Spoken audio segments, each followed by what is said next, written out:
இன்னைக்கு நம்ம உவமை மற்றும் உருவகம் எப்படி எளிமையாக கண்டுபிடிக்கிறதுன்னு பார்ப்போம். உவமை அப்படின்னா ஒரு பொருளின் சிறப்பை விளக்குவதற்காக அதை விட சிறந்த மற்றொரு பொருளோடு ஒப்பிட்டு சொல்வது. உவமை அப்படின்னா இரு வகைப்படும். விரிவுவமை, உவமை தொகை.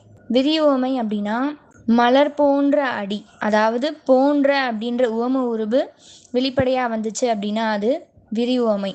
உவமை தொகை. தொகை அப்படின்னா என்னது? தொக்கி வருவது அல்லது மறைந்து வருவது அப்படின்னு சொல்லுவோம். இதில் மலரடி, கயல்விழி அப்படியே, அதாவது போன்ற அப்படின்ற உருவு மறைந்து பொருள் தருது. அதனால இது உவமை தொகை. அடுத்து உருவகம். உருவகம் அப்படின்னா இரு சொற்களை ஒப்பிட்டு கூறும்போது எந்த ஒரு வேறுபாடும் இல்லை, இரண்டும் ஒன்றுதான் அப்படின்னு நம்ம சொல்ற மாதிரி இருக்கும். எடுத்துக்காட்டு பார்த்தோம் அப்படின்னா காலத்தச்சன். இதுல காலமே தச்சன். இப்ப காலத்தை சிறந்த மரவேலை செய்யும் தச்சனாக உருவகித்து உள்ளதால் இது உருவகம் ஆகும் அப்படின்னு நம்ம எடுத்துக்கலாம். இன்னும் சில எடுத்துக்காட்டுகள் பார்த்தோம் அப்படின்னா வியர்வை வெள்ளம். வியர்வையே வெள்ளமா கருதப்படுது. தமிழ் தேன். தமிழே தேன் அப்படின்னு ரெண்டுமே ஒன்று அப்படின்னு கருதப்படுறதுனால இது உருவகம். இதுல போன்ற அப்படின்றது வராது. அதாவது உவம உருவு நீக்கி விட்டு சொல்றதுதான் உருவகம் அப்படின்னு நம்ம சொல்றோம்.